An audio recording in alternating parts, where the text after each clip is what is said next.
Students, welcome in the class of formulator. और आज जो हम लोग देखने जा रहे हैं वो है PYQ, that is previous year question of 2022, that is of English subject. तो नॉट इंग्लिश सब्जेक्ट, हाँ हाँ हाँ, सब्जेक्ट इंग्लिश ही है। ये शायद सिविल ब्रांच या फिर डबल ई ट्रिपल ई का था, तो हमको ध्यान नहीं आ रहा एग्जैक्टली। हाँ, double E, triple E, ESE and CSE for first semester. तो हम लोग आज देखने जा रहे हैं previous year question of 2022, that is of English. और उसमें भी दो पार्ट है। The first one is this objective and the second one is subjective. अभी हम लोग ऑब्जेक्टिव देखने जा रहे हैं और उसके बाद फिर नेक्स्ट टाइम में हम लोग सब्जेक्टिव देखेंगे अच्छे से। ऑब्जेक्टिव को थोड़ा ओवरव्यू में हम लोग अभी समझेंगे।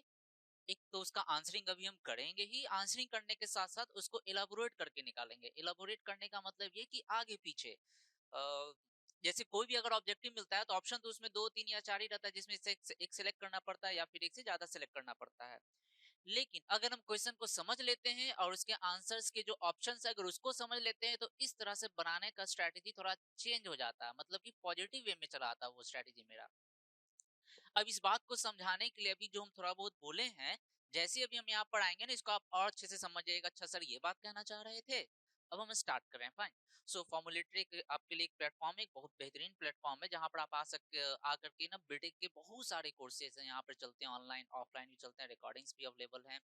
और बहुत सारा ऐसा भी है जो फ्री, जो यूट्यूब पे अपलोड है। आप चाहें तो फिर इसको देखने के बाद लाइक करें, शेयर भी कर सकते हैं और फॉरवर्ड भी कर सकते हैं। और for any queries you can consult over the provided phone number, email, or just you can visit at the our location at Kankarwag, Patna. That one is for here right now. अब हम लोग आगे बढ़ते हैं, start करते हैं। Question number 1 का A, that is what, give one word for the following, कि इसके लिए आपको वन वर्ड देना है। तो वन वर्ड का मतलब क्या हुआ, जो आपको पता होगा कि अनेक शब्दों के लिए एक शब्द, जो बचपन में पढ़े, ये वही चीजें जो हम हिंदी में बता रहे हैं ये। हाँ, तो इसका सर आंसरिंग कैसे करें अगर क्वेश्चन पूछा जा रहा था? तो देखिए, इसका दो अप्रोच होता है इसका आंसरिंग करने का। पहला अप्रोच ये है कि जो भी क्वेश्चन है आप उसको अगर जान रहे हैं तो आप आंसर लिख दीजिए। पहला तो बात यही है, क्योंकि ये बिल्कुल याद करने वाली चीज है। जो भी क्वेश्चन है अगर आप उसका आंसर जान रहे हैं, कहीं से आपने पढ़ा है, याद किया, तो आप उसका आंसर लिख दीजिए। अगर आप नहीं जान रहे हैं तो पढ़कर उस बात को समझने की कोशिश कीजिए कि वो क्वेश्चन कह क्या रहा है, उस क्वेश्चन का मतलब क्या हुआ। और उसके लिए ढूंढिए कि एक एग्जैक्ट वर्ड कौन सा हम पकड़े, एक एक ऐसा वर्ड जो उसके लिए हो सके, और तब आप उसका आंसर कर दीजिए। कोई जरूरी नहीं है कि हम वही लिखें जो इसका आंसर होता है। देखिए, हम जो बात बता रहे हैं ना, थोड़ा सा अलग बता रहे हैं और हम थोड़ा क्लियर नहीं कर रहे हैं। फिर से हम क्लियर करते हैं हम आपको। मान लीजिए कि हम यहाँ पर इस क्वेश्चन को पढ़े, फर्स्ट वाला ये, अगर हमको इसका आंसर याद है, कहीं हमने पढ़ रखा है, जान रखा है, आंसर याद है, तब तो फिर हम इसका आंसरिंग कर ही देंगे। लेकिन अगर नहीं पता है तो नहीं पता है तो फिर इसको पढ़कर समझेंगे कि ये कह क्या रहा है और इसके लिए एक वर्ड होना क्या चाहिए, ऐसे सोचेंगे और जो दिमाग में आ जाए आप वो लिख दीजिए। ये हम बस कहना चाह रहे हैं। इससे दो फायदा होगा। पहला ये कि अभी तक नेगेटिव मार्किंग नहीं है तो नेगेटिव नहीं कटेगा, and something is better than nothing. और अगर कहीं सही लग गया तो आंसर मिलना ही, सॉरी, नंबर मिलना ही मिलना है। ऐसे करने से धीरे धीरे माइंड का एक स्ट्रेटेजी भी बनता हुआ चला जाता है। माइंड का स्ट्रेटेजी बनने का मतलब ये होता है कि दिमाग का एक परत, एक ऐसा नस जो एक दूसरे आयाम में खुल जाएगा, और यही स्ट्रेटेजी, इसी तरह से सोचने का तरीका आपके अंदर एक ऐसी पॉजिटिविटी ले आएगी आंसरिंग को खोजने में, फिर आपको मेहनत कम पड़ जाएगा। हटाते हैं, ठीक है, स्टार्ट करते हैं। समझ में है तो भी ठीक, नहीं हुआ तो कोई बात नहीं है। One is out to destroy government, कि वे लोग जो कि, जस्ट अ सेकेंड, वे लोग जो गवर्नमेंट को डिस्ट्रॉय करना चाहते हैं। डिस्ट्रॉय का मतलब होता है बर्बाद करना, मतलब कि वे लोग जो कि गवर्नमेंट को खत्म करना चाहते हैं, ठीक है। तो गवर्नमेंट को जो खत्म करना चाहते हैं उनको क्या कहते हैं? तो आप उसको बोल सकते हैं, अगर उसका आंसर पता है अनार्किस्ट तो ठीक है, नहीं पता है तो आप क्या सोचिएगा, बैड पीपल सोचिएगा या फिर कुछ और इस तरह से सोचिएगा। मुझे पता था अनार्की, इसीलिए हम जान रहे हैं। और इसका रूट वर्ड क्या होता है? अनार्की। इसका रूट वर्ड होता है अनार्की, एनार्की, जो भी इसको बोला जाए। और इसका हिंदी होता है अराजकता। अराजकता। अराजकता का मतलब क्या हुआ? राज मीन्स राज करना, और अराज मतलब क्या कि मतलब राज व्यवस्था को भंग कर देना, खराब कर देना, यही इसका मतलब हुआ।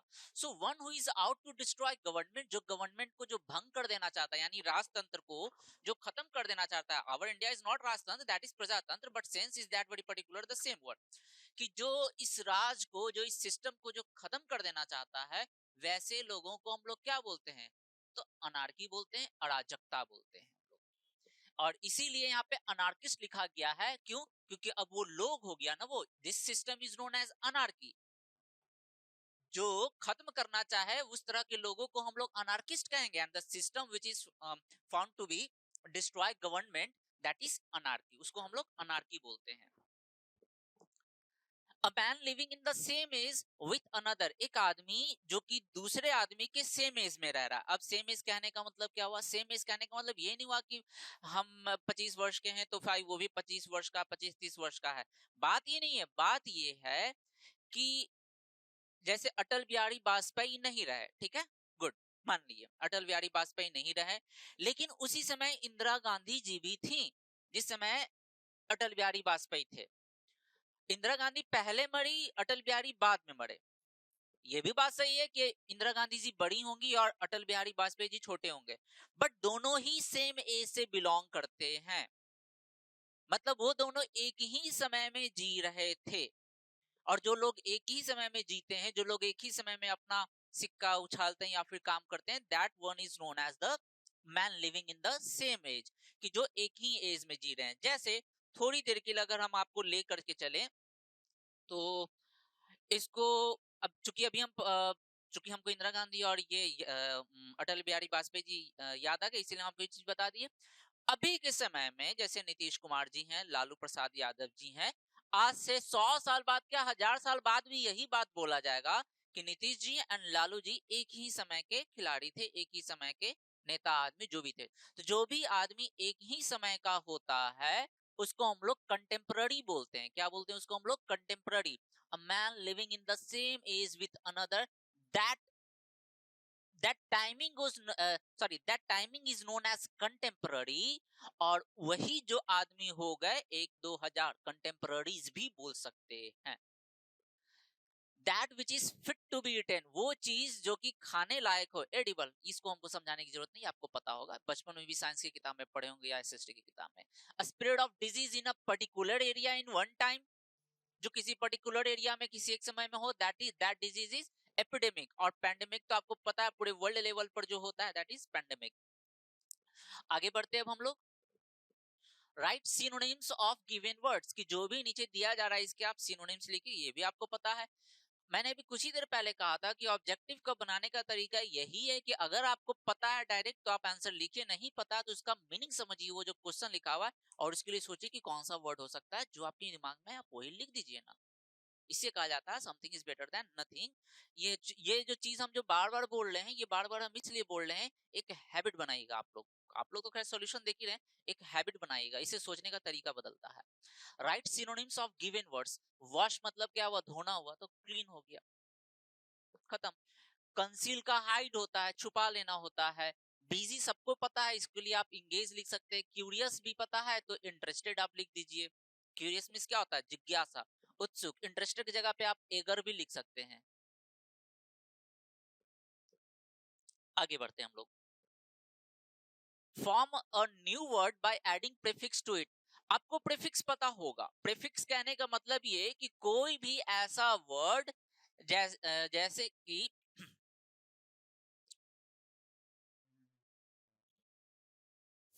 एक मिनट, यहां से भी मैं देखकर बता सकता हूं, लेकिन आपके लिए ना दरअसल हम एक इजी वाला, हाँ, जैसे यहाँ पर देखिए, देखिए PART, पार्ट, ये मेरा एक वर्ड है और इसके पहले हम क्या लगा दिए? I am, impart. तो पहले जो एक छोटा सा वर्ड आकर लग जाता है, आई एम या जो भी, या एडुकेटेड के पहले, देखिए एडुकेटेड, एडुकेटेड के पहले जो UN लग गया है, यही क्या कहला गया? प्रीफिक्स। यानी कि किसी भी वर्ड के पहले जो एक दो कैरेक्टर आ करके लग जाता है उसी को प्रीफिक्स बोलते हैं, और लग जाने के बाद मीनिंग भी कभी कभी चेंज हो जाता है। और यही चीज अगर हम लोग बाद में लिख देंगे, जैसे एडुकेट में एडुकेशनल हो जाता है ना, TIONAL, तो ये सफिक्स हो गया। तो बाद में जो ऐड हो गया दैट इज सफिक्स, पहले जो ऐड हो गया दैट इज प्रीफिक्स। ये आपको समझ में आ गया बात। So form a new word by adding prefix to it. Cultural के लिए देखिए मैंने क्या यूज किया है, एग्रीकल्चर, मल्टीकल्चर। एक मिनट देखिए, एग्रीकल्चर, मल्टीकल्चरल, तो खैर हम इसलिए दो कर दिए ना क्योंकि थोड़ा और अच्छा से हम आपको समझा दे। तो कल्चरल वर्ड में आप अगर प्रीफिक्स यूज करना चाहते हैं तो ये सब आप पढ़ चुके हैं, आप बहुत जगह लिख भी चुके हैं, देख भी चुके हैं। अगर पहले से पता है तो ठीक है, नहीं पता है तो this one is old idea. इसी को आइडिया हम लोग बोलते हैं। आइडिया ले लिया, अब हो गया खत्म बात। स्पेस के पहले कुछ जोड़ देना है जी, तो वर्क का स्पेस, एरो स्पेस, खत्म। वर्क के लिए क्या है, pre work, art work, post work, बहुत सारा है। मार्केट के लिए क्या हो गया, सुपर मार्केट, सब मार्केट, ट्रेड मार्केट, ऐसे भी आप कर सकते हैं। तो क्वेश्चन नंबर 1 का सी भी आपको खत्म है।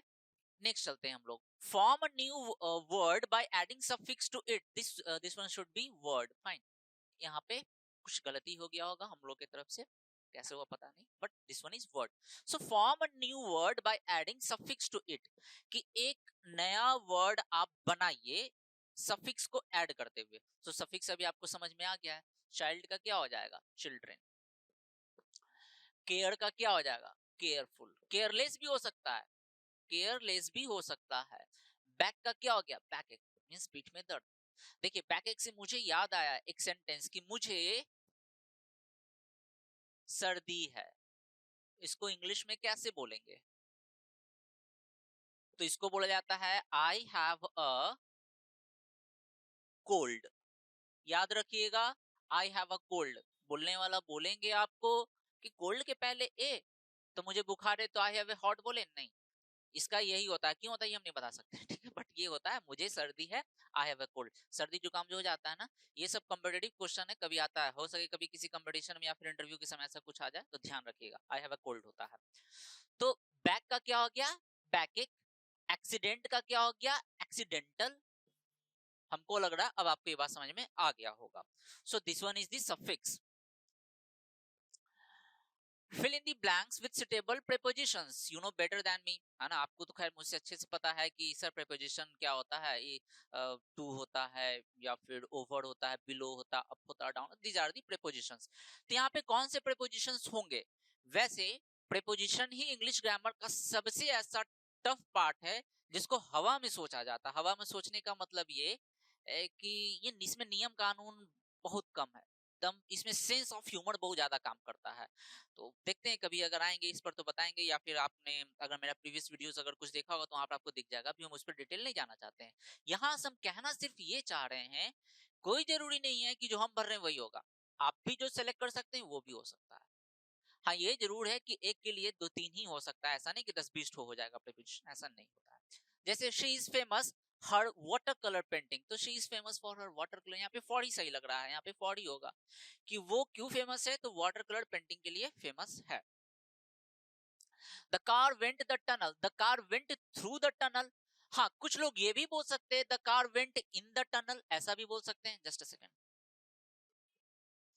कुछ लोग ऐसा भी बोल सकते हैं कि sir the car went in the tunnel, कि सर कार जो है ना टनल के अंदर गई, तो अंदर गई तो इन ही हुआ। कुछ लोग अंडर बोल देंगे, sir the car went under the tunnel. हम यहाँ पे पहले लिख देते हैं the car went under the tunnel, कि सर कार जो है वो टनल के अंदर गई। ठीक है, कार जो है वो टनल के अंदर गई। कुछ लोग बोल रहे नहीं सर हम अंडर नहीं बोलेंगे, इन बोलेंगे। सही है, कुछ लोग बोलेगा बिलो बोलेंगे। तो अब दरअसल अब हम आ रहे हैं थोड़ा सा एक लॉन्ग वे में। कुछ लोग बोलेगा नहीं सर हम थ्रू ही बोलेंगे, हाँ ठीक है वो भी बोल दिया थ्रू ही बोलेंगे। कुछ लोग बोलेगा नहीं सर टनल के ऊपर गया, ओवर बोलेंगे। यहाँ पे लिख देते हैं ओवर बोलेंगे, ओवर द टनल। होगा कोई व्यवस्था ऐसा कि चला गया होगा ऊपर से, ये तो खैर सही भी है, चलो भाई टनल के ऊपर से कोई सड़क वगैरह हो तो उस कंडीशन में जा सकता ओवर द टनल। लेकिन क्वेश्चन वैसे नहीं पूछता, क्वेश्चन दरअसल यही पूछा है कि टनल के अंदर से गया है, ऐसे ही लोग अधिकतर समझते हैं और यही सही है।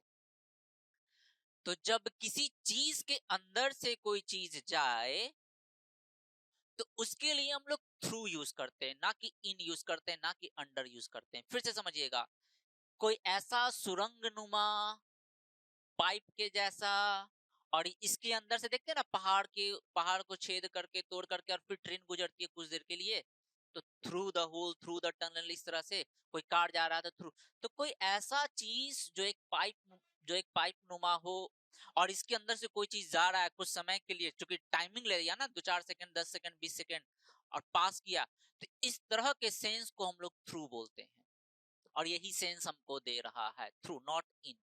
अगर यहीं जाकर रुक करके ये गाड़ी बंद हो जाए तो हम ये नहीं बोलेंगे थ्रू द टनल, बोलेंगे ये द कार इज स्टैप्ड, या फिर the car is lock in the tunnel, कि वो टनल में ही लॉक हो गई है, या फिर the car is got punctured in the tunnel, कि वो टनल में जाकर ही पंक्चर हो गई है। अगर वो ही चीज अंदर जाकर रुक गई तो फिर इन, लेकिन अगर पास हो रही है तो थ्रू। एकदम सेंस का बात होता है ये। Preposition is a mean of not only the getting knowledge from the book or the copy or over the media, it is a sense। ये एक सेंस है। एक एक सेकंड पर जैसे जैसे सेंस चेंज करेगा वैसे वैसे वर्ड चेंज करेगा, ये होता है preposition। I attended a quick meeting living for the day। मैंने तुरंत एक क्विक मीटिंग अटेंड किया और करने के बाद ऑन, है ना। So I attended a quick meeting on living for the day। मैं जाते वक्त मैं एक मीटिंग मैंने अटेंड किया और फिर मैं निकल गया। The sun is the clouds. तो देखिए, सन जो है, किसी को अगर नहीं भी पता है तो आप इसको हिंदी दिमाग में जरूर समझ लीजिएगा। The sun is the clouds. The sun और क्लाउड में क्या, तो सन क्लाउड के पीछे होता है ना सर, कि बादल आ गया, छा गया, और बादल के पीछे क्या हो गया, क्लाउड हो गया। नहीं, बादल के पीछे सन हो गया, सॉरी ना, बादल आ गया, छा गया, और बादल के पीछे क्या हो गया, सन हो गया। तो उसके लिए हम लोग बिहाइंड यूज करें, हाँ बिहाइंड ही यूज करेंगे। The sun is behind the clouds. एक भी, चूंकि हमको अब ध्यान आ गया, बिहाइंड तो बोलेंगे ही, लेकिन इससे अच्छा है कि बिहाइंड बोलिए। बिहाइंड हम यहाँ पे लिख रहे हैं,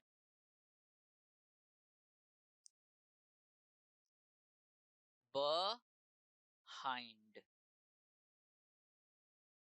या फिर इस ना की जगह पे आप ये वाला भी ना, बिहाइंड। क्योंकि हम लोग को आदत बन गया है बिहाइंड बिहाइंड बोलने का, और ऐसा ही बताया गया, ऐसा ही हम लोग पढ़े हैं, जानते हैं, सही है, गलत नहीं है, लेकिन दुनिया अब इसको बिहाइंड पढ़ रही है। तो थोड़ा बस यही हम कहना चाहेंगे, दुनिया इसको बिहाइंड पढ़ रही है, इसलिए आप भी पढ़िए। इससे थोड़ा सा बोलते हैं ना कि एक वेटेज बढ़ता है जॉब वगैरह में, इंटरव्यू में, इसीलिए पढ़िए। क्योंकि वो लोग बिहाइंड ही बोलते हैं, इंग्लिश मैन लोग, ये सारा का सारा। Let it be that the sun is behind the clouds, की वही क्लाउड्स के पीछे क्या है, सन है। इसके लिए यही उचित लग रहा है, और कुछ उचित नहीं लग रहा है। खत्म हो गई बात, वन का ई। अब हम लोग आते हैं right the meanings of the foreign expressions. ये मुझे भी नहीं पता है, ये हम ईमानदारी से बोल रहे हैं। ईमानदारी से कहने का मतलब ये कि चुन चुन कर लाया जाता है ना। अगर हमको पता रहता तो पता रहता, ये तो खैर पता था, इसीलिए हम बता भी दिए हम आपको, ये आपको भी पता होगा। तो कुछ ऐसा होता है जो हम देख रहे हैं कि बार बार कुछ फॉरेन वर्ड दिया जाता है, तो फॉरेन वर्ड ही कुछ ऐसा है। और अधिकतर ये सारा वर्ड लैटिन वर्ड से ही आता है, क्योंकि हम लोग ये इंग्लिश कर रहे हैं ना, तो ग्रीक और लैटिन से ही ये सब निकल कर आने वाला। एडवर्बिटिम का मतलब क्या होता है, तो इसका वर्ड मेन होता है एडवर्बम। एक मिनट, इसका मेन वर्ड होता है एडवर्बम। एडवर्बम का मतलब क्या होता है, कोट करना। कोट करने का मतलब क्या हुआ, जैसे कि विवेकानंद जी ने कहा ना कि arise and stop not till getting the goal, कि अवेक अराइज की मतलब जागो, और तब तक मत रुको जब तक कि तुम्हें अपनी मंजिल ना मिल जाए। तो कोई जो बात बोलता है हु बहू वही बात बोल देना, that one is known as quoting. उसको हम लोग कोटिंग बोलते हैं, कि ये मैं नहीं बोल रहा, ये वो बोल रहे। उसी तरीके से कि किसी सेंटेंस को जब हम लोग लिखते हैं, तो उस सेंटेंस को लिखने के लिए हम कुछ अलग अलग वर्ड यूज करेंगे, कोई और कुछ अलग अलग वर्ड यूज करेगा, लेकिन सेंस तो एक ही रहेगा ना। देखते हैं ना, किसी एक बात को कहने के लिए 3-4 तरीके से इंग्लिश में बोला जा सकता है, सेंस एक ही है। लेकिन उस राइटर ने, उस ऑथर ने एग्जैक्ट कौन सा वर्ड यूज किया था, एग्जैक्ट कौन सा वर्ड यूज किया था, उसी वर्ड को एग्जैक्ट रूप में जब हम लोग यूज करते हैं, तो इस तरह के कॉन्सेप्ट को हम लोग एडवर्बम बोलते हैं। एक बार फिर से सुनिए, जिस वर्ड को एग्जैक्ट जिस तरह से यूज किया गया था, जैसे विलियम शेक्सपियर ने, विलियम वर्ड्सवर्थ ने, बड़े बड़े लोगों ने जो बोल कर गए, उस बात को अगर हम अपनी भाषा में बोल दे, अगर हम अपने अनुसार से बोल दे, तो बात वही है, मीनिंग वही है, लेकिन चेंज हो गया है ना, उनका वर्ड कुछ और था। इसीलिए जो एग्जैक्ट वर्ड है, अगर वही वर्ड अगर एग्जैक्ट बोला जाए, वही वर्ड अगर एग्जैक्ट लिखा जाए, तो दैट इज एडवर्बम, दैट इज एडवर्बटिम। इसीलिए मैंने लिखा एडवर्बम का coating, the exact word like old English and Latin words, जैसे कि पुराने समय में इंग्लिश और लैटिन वर्ड्स के होते थे। नेक्स्ट क्या है, इन कैमरा, कि आप यू आर अंडर सर्विलांस, कि आप कैमरे की निगरानी में है, यही बात, ये प्राइवेसी। इन कैमरा मतलब क्या, प्राइवेसी, कि प्राइवेसी है वाली बात। देखते हैं ना, जब ग्रुप डिस्कशन होता है तो कुछ लोग तो जज करने के लिए रहते हैं, लेकिन कभी कभी क्या होता है कि कोई नहीं रहता है, बस पार्टिसिपेंट्स रहता है, वहां पर कैमरा लगा हुआ रहता है, और जज करने वाले कहीं और भी देख करके बैठ करके देख रहे हैं आराम से, in camera, through camera. So camera मतलब क्या है, in privacy. Write the meanings of the following. हाँ, अब इसका आप मीनिंग बताइए। तो होल्ड गुड मतलब क्या, कि मीनिंग तो पहले में ऐसे समझाते हैं ट्रू, लेकिन इसको समझाते हैं हम आपको। एक बात था कि पहले कहा जाता था कि अच्छे लोग नहीं मिलते हैं जल्दी, सही बात है, मिलने लगे हैं अच्छे लोग अब, मतलब खोजने पे मिल जाते हैं, ऐसा नहीं कि नहीं मिलते हैं, ठीक है। जो अच्छे लोग हैं, लेकिन वो अच्छाई कब तक रख पाते हैं, वो भी कहीं ना कहीं जाकर बेईमान हो ही जाते हैं। चलने नहीं देगा दुनिया, इतना आसानी से दुनिया कैसे चलने देगा आपको ईमानदारी के रास्ते पे। ये बात सही है कि कुछ लोग अच्छे होते ही हैं, खोजना मुश्किल है बट मिल जाते हैं, लेकिन उससे भी ज्यादा ये बात सही है कि जो अच्छे लोग हैं वो अच्छे कब तक हैं, यानी कि अच्छाई को धारण किए हुए रहना। फर्स्ट आना अच्छी बात है, क्लासरूम में टॉप आना अच्छी बात है, लेकिन वही टॉप पोजीशन पे बरकरार रहना, ये बहुत चैलेंजिंग बात है। वही हम समझाना चाह रहे हैं, अच्छा होना बेहतरीन बात है, लेकिन अच्छा बने हुए रहना, यानी सत्य को धारण किए हुए रहना, यानी कि होल्ड गुड, हमेशा सच्चाई पे रहना, हमेशा अच्छाई पे रहना, that is in true. At home, ये सबको जानता है, एट योर ओन होम, जब हम लोग अपने घर पे रहते हैं तो इसको एट होम बोलते हैं। Frame sentences with the following idioms. अब इसी के हेल्प से आप ना सेंटेंसेस बनाइए। Add insult to injury. अब इसका देखिए, जिस बच्चे को इसको नहीं पता है, वो दिमाग देखिए कैसे लगाएगा, कैसे लगाना चाहिए। इंजरी मतलब क्या, कुछ प्रॉब्लम होना, मतलब कि निगेटिव। और एड इंसल्ट, इसमें ले आकर के कुछ और आप निगेटिव जोड़ दीजिए। तो वैसे तो हम लोग मैथमेटिक्स के अकॉर्डिंग जानते हैं, निगेटिव निगेटिव पॉजिटिव हो गया है ना, खैर उस हिसाब से भी मत समझिए। मतलब दो बुरा चीज है ना, एक खराब तो यहाँ पर है, ऊपर से एक और खराब चीज हो गया, तो भाई ज्यादा खराब हो गया ना।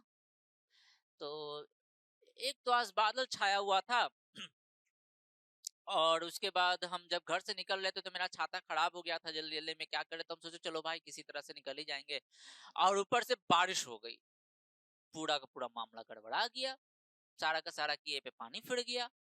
सो एड इंसल्ट टू इंजरी का मतलब ये हुआ, the loss will be in the increasing order, मतलब बहुत ज्यादा प्रॉब्लम हो जाना। देखिए मैं यहाँ पर लिखा भी हूँ कि समस्या आती है तो चारों तरफ से आती है। एक ऐसा सेंस आता है ना आपके माइंड में कभी ना कभी, कि यार ये भी दिक्कत हो गया, जा वो भी दिक्कत हो गया, मतलब ट्रेन से रोज जाते थे तो ट्रेन छूट गया और आज बस भी नहीं मिल रहा है, ये भी दिक्कत है। हम आप समझ गए हम जो समझाना चाह रहे हैं, कि समस्या जब आती है तो चारों तरफ से आती है, मतलब प्रॉब्लम बढ़ते हुए जाता है। So not only did the club refuse him, but it published a list of the rejected applicants. अब इसी को मैंने सेंटेंस में कैसे यूज किया, कि कोई बच्चा है, बहुत सारा स्टूडेंट है, किसी चीज में पार्टिसिपेट किया था, कुछ लोग उसमें फेल कर गए हैं, तो उन्होंने क्या किया कि रिजल्ट को आउट भी कर दिया सबके सामने, और सबको देख भी रहा, छपवा दी भी दिया सबके सामने, सिर्फ वहीं पढ़ो जहां पर लिखना नहीं, उन्होंने सब जगह छपवा दिया। तो ये एक तरह के एग्जांपल हम निकाल के लिखे कि not only did the club refuse him, उनको सिर्फ रिफ्यूज ही नहीं किया, बट उन्होंने पब्लिश भी कर दिया कि सारा के सारा जो भी एप्लीकेंट जो रिजेक्ट हुए थे, पब्लिश बस वहीं तक करता तो ठीक रहता, सब जगह फैला दिया। तो ये एक सेंस हुआ इसका। ऑल ईयर्स, ऑल ईयर्स मतलब क्या हुआ, कान लगा करके रहिए। कान लगा करके रहने का मतलब समझते हैं आप, ध्यान बनाए हुए रहना है। eagerly waiting for listening to, I am all ears, यही हुआ मेरा सेंटेंस। ये तो हम आपको समझा रहे हैं meaning. eagerly waiting for listening to, देखते हैं ना कभी कभी हम लोग क्लास में बैठते, कोई इंटरेस्टिंग टीचर आने वाले रहते, बहुत ध्यान से, सर कब आएंगे कब आएंगे, और जब आते तो सब खुश होते, यानी कान लगा करके रखना, किसी चीज को दम सुनते हुए रहना, दम ध्यान पूर्वक। यही इसका मीनिंग है और ये इसका सेंटेंस है। आई एम ऑल ईयर्स, पूरे हम ध्यान से बैठे हुए हैं कान लगा करके।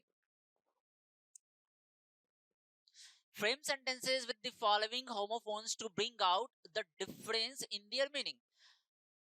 अब आपको सेंटेंस बनाना है इस पे, और ये सब होमोफोन्स है। होमोफोन्स कहने का मतलब क्या? होमो साउंड।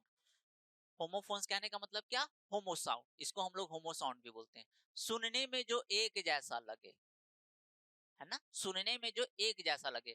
आपके क्वेश्चन में दिया हुआ है स्टॉक स्टॉक, लेकिन मैंने जब देखा तो ये नहीं होना चाहिए था। एक होना चाहिए था स्टॉक और एक होना चाहिए था स्टॉक, इसलिए मैंने इसे ही लिखा हुआ छोड़ दिया। अगर आपको ये दिख जाए ना तो समझिएगा कि वो ये वाला स्टॉक है ना, वो प्रिंटिंग होगा। इसी तरह क्वेश्चन मिला था, तो हम आपको स्टॉक और इस स्टॉक पे समझा रहे हैं। इस स्टॉक का मतलब होता है पीछा करना। देखते हैं कोई किसी का पीछा करता है, ऐसे ऐसे आगे आगे जा रहा है, पीछा पीछा कर रहा है उसका। So this one is पीछा करना यानी फॉलो करना। To support anything like a stem of plant, इसका मतलब ये भी हुआ, स्टेम का सॉरी स्टॉक का मतलब ये भी होता है कि कोई पेड़ है और पेड़ को नीचे जैसे स्टेम उसको सपोर्ट करता है ना, उसको भी कहा जाता है। यानी कि पीछा करना भी हुआ, पीछा करना ही, फॉलो करना ही। टू सपोर्ट एनीथिंग, किसी चीज को सपोर्ट भी करना, जैसे कि प्लांट के स्टेम को। स्टॉक का तो मतलब आप लोग को पता ही है, द गुड्स और मर्केंडाइज, कुछ लोग इसको मर्चेंडाइज भी पढ़ते हैं। तो स्टॉक का मतलब क्या हुआ? The goods or merchandise kept on the premises of a shop or warehouse and available for sale or distribution. Stock का मतलब समझते हैं ना, कि कहीं पूरे सामान का स्टॉक है और उसको फिर हम लोग सेल करते हैं बड़े बड़े दुकानों में, ये वही चीज है। कॉम्प्लीमेंट और कॉम्प्लीमेंट में क्या फर्क है? ये दोनों, ये भी आपको पहले से पता और सुनते आ रहे हैं। आज दरअसल इसको देख करके डिफरेंस महसूस कर लीजिए। इस कॉम्प्लीमेंट का मतलब होता है किसी के लिए कॉम्प्लीमेंट करना, या फिर निगेटिव या पॉजिटिव जो भी कुछ बोलना। एवरीबडी लव्स कॉम्प्लीमेंट, हर किसी को कॉम्प्लीमेंट पसंद है। अच्छा वाला कॉम्प्लीमेंट मिल जाए तो हाँ गुड, अच्छा है ना। कुछ लोग बुरा भी बोल देते हैं, अच्छा नहीं था, घटिया था। That one is complement. लेकिन इस कॉम्प्लीमेंट का मतलब क्या है? इस कॉम्प्लीमेंट का मतलब है complete. What is complementary angle of 70? याद कीजिए, बचपन में आप लोगों ने पढ़ा है। 180 के लिए, 90 के लिए, या फिर 360 के लिए। सो कॉम्प्लीमेंट्री हम लोग पढ़े थे 180 के लिए, सप्लीमेंट्री था 360 के लिए, अगर मुझे याद आ रहा है ठीक तो, नहीं तो आप समझ रहे हैं ना। So what is complementary angle of 70? यानी कि कोई चीज अधूरा है और उसको पूरा कौन कर रहा है? यही कॉम्प्लीमेंट है नीचे वाला। कोई चीज अधूरा है और उसको जो पूरा कर रहा है, यही कॉम्प्लीमेंट है। और ये वाला कॉम्प्लीमेंट मतलब क्या? किसी के लिए कुछ बोलना, कुछ लिखना, कुछ तारीफ या कुछ घटा उल्टा भी बोल सकते हैं, वो भी। Right 4 sentences on soft skill, इसमें बस यही हम लिखे और इसके बारे में हम थोड़ा सा लेक्चर देंगे। लेक्चर देने का मतलब ये कि सॉफ्ट स्किल पे 4 सेंटेंस लिखे, तो मैंने यहाँ पे क्या लिखा? Soft skills are the personal attributes of an individual. Soft skill दरअसल होता क्या है, ये पहले जानिए। तो सॉफ्ट स्किल का बहुत सारा डेफिनेशन आपको मिलेगा। मैंने यहाँ पे लिखा है soft skill is a personal attribute of an individual. Individual मतलब कोई भी आदमी, अ मैन, कोई भी आदमी, किसी भी आदमी का पर्सनल क्वालिटी, किसी भी आदमी का पर्सनल क्वालिटी। जैसे मम्मी बढ़िया रोटी बनाती है गोल गोल, ये उसी की क्वालिटी। हम लोग बनाए थे, तो हम जब बनाए थे तो भारत का नक्शा बन गया था। तो उस आदमी का पर्सनल क्वालिटी, सब कोई उतना अच्छा नहीं बना सकता है। चाय की दुकान बहुत सारा है, लेकिन उसी आदमी के पास ज्यादा क्यों भीड़ रहता है? सब चीनी चायपत्ती वही चीज डालता है।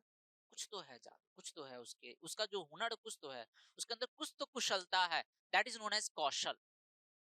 उसी को हम लोग कौशल बोलते हैं हिंदी में।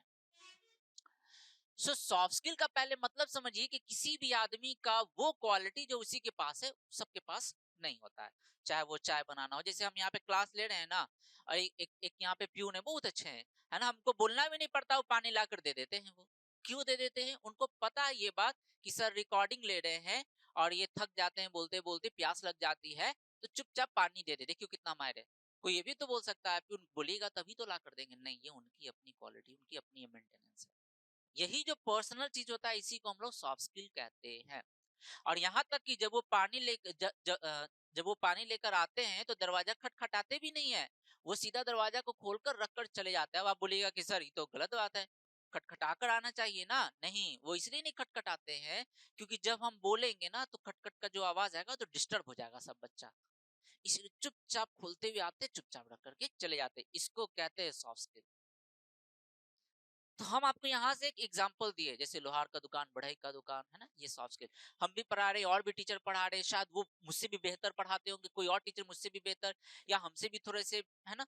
तो कहने का मतलब सबके पढ़ाने का तरीका अलग अलग है, सब क्वालिटी में कुछ ना कुछ डिफरेंस है, पहले समझना था, इसी को सॉफ्ट स्किल कहते हैं। अब कि कुछ सेंटेंसेस लिखिए, तो पहले तो सॉफ्ट स्किल पे आपको समझा देना है ये बात। हाँ, ये जरूर बात है कि सॉफ्ट स्किल तो सर आप बहुत एग्जांपल बता दिए, प्यून का वो पानी लाना, मम्मी का रोटी बनाना, तो क्या हम यही करें ना, हम एग्जांपल समझाए, करना आपको क्या है तो वो सुनिए। अब क्योंकि आप जिस फील्ड में हैं उसी फील्ड का आपको सॉफ्ट स्किल यूज करना है। वो जो प्यून तो ये वो अपने फील्ड का सॉफ्ट स्किल यूज कर रहे, पानी लाना, साफ रखना, सब कुछ क्लीन कर देना, सर के आने से पहले पूछताछ कर लेना। मम्मी अपने फील्ड की है खाना बनाने की, तो हम लोग का अपना फील्ड क्या, तो हम लोग का अपना फील्ड 3 चीज है, पहला पढ़ना, बढ़िया से आंसरिंग करना, दूसरा इंटरव्यू देना और जॉब लेना, और तीसरा वर्क प्लेस पर जाने के बाद वर्क प्लेस का एक्टिविटी करना। तो इस तीनों में कौन कौन सा सॉफ्ट स्किल आने वाला है? इंग्लिश तो आने ही वाला है, English as a language in terms of grammar too. Interview आने वाला है, इंटरव्यू प्रिपरेशन। स्पोकन इंग्लिश आने वाला है आपको, क्योंकि अब हर जगह आपको काम करेगा स्पोकन इंग्लिश। फिर उसके बाद ईमेल राइटिंग आपको आने वाला है, यानी कि ईमेल एटिकेट्स, ईमेल कैसे जानते हैं। ग्रुप डिस्कशन आपको आना चाहिए, जो कि इंटरव्यू में अभी देख रहे हैं ना कि बहुत सारा भी आएगा, क्योंकि ये बोल रहा है right 4 sentences on soft skill, तो 1 2 3 4 पॉइंट भी बना के अगर 2 लाइन लिख दिए तो 4 सेंटेंस के 10 सेंटेंस हो गया। अब आप समझ लीजिए कितना में लिखना है।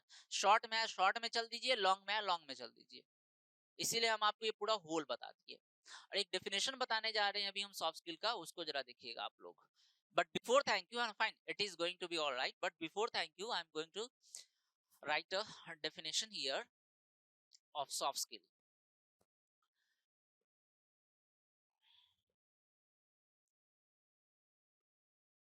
Soft skill is a parallel combination